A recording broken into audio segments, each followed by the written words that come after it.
Hello, എല്ലാവർക്കും നമസ്കാരം. ഇന്നത്തെ നമ്മുടെ വീഡിയോ ബത്തയാണ്. വിശാലമായ താഴ്വര എന്നർത്ഥം വരുന്ന ബത്ത മലയാളികൾക്ക് ഏറെ പ്രിയപ്പെട്ട സൗദി അറേബ്യയിലെ ചില സ്ഥലങ്ങളിൽ ഒന്നാണ്.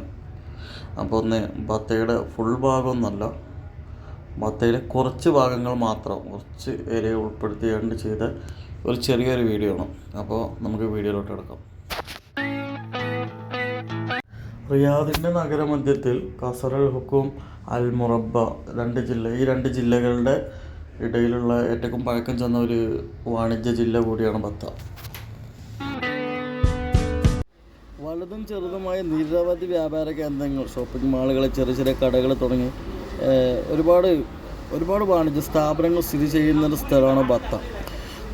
മെയിൻലി ഇവിടെ ഇന്ത്യക്കാർ, പാകിസ്ഥാനികൾ, ബംഗ്ലാദേശുകാർ, ശ്രീലങ്കക്കാർ, ഫിലിപ്പീനോസ് ഇവരാണ് ഇവിടെ കൂടുതലായിട്ട് കാണുന്നത്. എനിക്ക് തോന്നുന്നത് ഇവിടെ ഉള്ളതിലൊരു 70% ഈ രാജ്യക്കാരായിരിക്കും. മറ്റു രാജ്യക്കാരില്ല എന്നല്ല, പക്ഷേ കൂടുതൽ ഇവരാണെന്നാണ് എനിക്ക് തോന്നുന്നത്. സ്വന്തം കാര്യങ്ങൾ തിരക്കിലാണ് കേട്ടോ, അല്ലാതെ ജാതി, മതം, രാജ്യം, നിറം തുടങ്ങി ആ ഒരു വിവേചനത്തിനൊന്നും ഇവിടെ ഒരു പ്രസക്തിയല്ല. ഇവിടെ ആർക്കും അതിന് സമയമല്ല, അവനവൻ്റെ കാര്യങ്ങൾ അത്ര തന്നെ. പിന്നെ നമ്മളെ നാട്ടിലൊക്കെ പോലെ റോഡ് സൈഡിലെ കച്ചവടങ്ങളും ചന്തകളും അങ്ങനത്തെ ഒക്കെ ഒരു സെറ്റപ്പ്, ഒരു ലോക്കൽ ഏരിയ.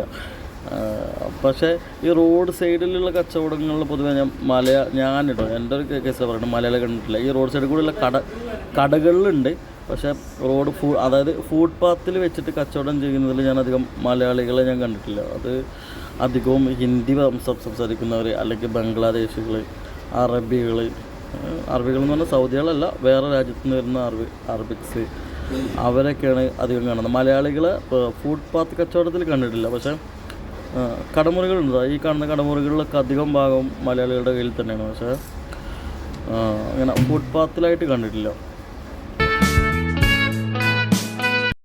പിന്നെ ബത്ത എന്ന് പറയുമ്പോൾ ബത്തയുടെ ഒരു അറ്റം മുതൽ നമ്മൾ മറ്റേ അറ്റെത്തുമ്പോഴത്തേക്ക് നമുക്ക് ഒരുപാട് ജീവിതങ്ങൾ കാണാൻ പറ്റും. മറ്റേ ജേക്കബിൻ്റെ സ്വർഗരാജ്യം എന്ന് പറഞ്ഞ സിനിമയിൽ പറഞ്ഞ മാതിരി നമുക്ക് ഒരുപാട് പഠിക്കാനുണ്ട്. നമുക്ക് ഒരുപാട് കാര്യങ്ങൾ അതൊക്കെ വെച്ച് നോക്കുമ്പോൾ നമ്മളൊക്കെ എത്രയോ ഉയരങ്ങളിലാണ് ചിലപ്പോൾ തോന്നും. പക്ഷെ ചില ആൾക്കാരുടെ ജീവിതം കാണുമ്പോൾ നമ്മൾ എത്രയോ താഴെയാണെന്നും തോന്നും. ഒരുപാട് ജീവിതങ്ങൾ, ഒരുപാട്. പിന്നെ നാട്ടിൽ പോകുന്ന സാധാരണക്കാരായ പ്രവാസികൾക്കും പർച്ചേസിങ്ങിലും വലിയ പങ്ക് വഹിക്കുന്ന സ്ഥലമാണ് കേട്ടോ ബത്ത. സാധനങ്ങൾക്കൊക്കെ ഭയങ്കര വിലക്കുറവാണ്. പിന്നെ ഭയങ്കര അത്യാവശ്യം നല്ല റേറ്റ് കുറവിൽ ക്വാളിറ്റിയുള്ള സാധനം തന്നെ കിട്ടുകയും ചെയ്യും. അപ്പോൾ സാധാരണക്കാരായ പ്രവാസികളൊക്കെ അധികം പർച്ചേസിങ്ങും കാര്യങ്ങളൊക്കെ ബത്തയിൽ തന്നെയാണ് ചെയ്യാറ്. പിന്നെ നമ്മൾ സിനിമകളിൽ കണ്ട സിനിമയിലെ ആയിഷയെ പോലെ, അല്ലെങ്കിൽ ആടുജീവിതത്തിൽ നമ്മുടെ നജീബിനെ പോലെ ഒരുപാട് മലയാളികൾക്ക് ഒരിക്കലും മറക്കാനാവാത്തൊരു വികാരം തന്നെയാണ് ബത്ത. അത് സൗദി അറേബ്യയിൽ റിയാദിൽ വന്ന് ബത്ത ഒരിക്കലെങ്കിലും സന്ദർശിച്ചിട്ടുള്ള എല്ലാവർക്കും ബത്ത അങ്ങനെ മനസ്സിൽ തങ്ങി നിൽക്കും. ആ ഒരു പ്രത്യേകത ബത്തയ്ക്കുണ്ട്. നമ്മളിപ്പോൾ എന്താ പറയുക, ബത്ത എന്ന് പറഞ്ഞാൽ ഒരു വികാരമാണ്. അതിവിടെ വന്ന് കാണാൻ തന്നെ വേണം.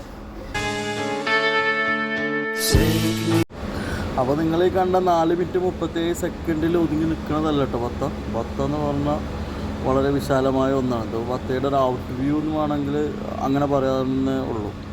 അപ്പോൾ നമുക്ക് ബത്തയുടെ ഡീറ്റെയിൽഡ് ആയിട്ടുള്ള വീഡിയോസ് ഇനി ചെയ്യണം. അപ്പോൾ Bengali market, Kerala market, Filipino market തുടങ്ങി അങ്ങനെ ഒരുപാട് പേരുകളിൽ അറിയപ്പെടുന്ന ഇതുണ്ട്. ഒരുപക്ഷെ നമ്മുടെ നാട്ടുകാർ, പ്രത്യേകിച്ച് മലയാളികളിട്ട പേരിനാവാനാണ് സാധ്യത ഇതൊക്കെ. പക്ഷേ ഇങ്ങനെയാണ് ഇത് അറിയപ്പെടുന്നത്. അങ്ങനെയാണ്. അപ്പോൾ നമുക്ക് അതിൻ്റെയൊക്കെ ഡീറ്റെയിൽഡ് ആയിട്ടുള്ള വീഡിയോ സെപ്പറേറ്റ് ചെയ്യണം. അങ്ങനെ ഞങ്ങൾ നടന്ന് ഏകദേശം ഞങ്ങൾക്ക് പർച്ചേസ് ചെയ്യാനുള്ള സ്ഥലത്ത് എത്തിയിട്ടുണ്ട്. അപ്പോൾ ഞങ്ങൾക്ക് ഇവിടുന്ന് പർച്ചേസ് ചെയ്തിട്ട് അങ്ങനെ റൂമിലേക്ക് തിരിച്ചു പോകും. അപ്പോൾ ഇനി പുതിയൊരു വീഡിയോയിൽ കാണാം. അതുവരെ ഓക്കെ, ബൈ, ടാറ്റാ.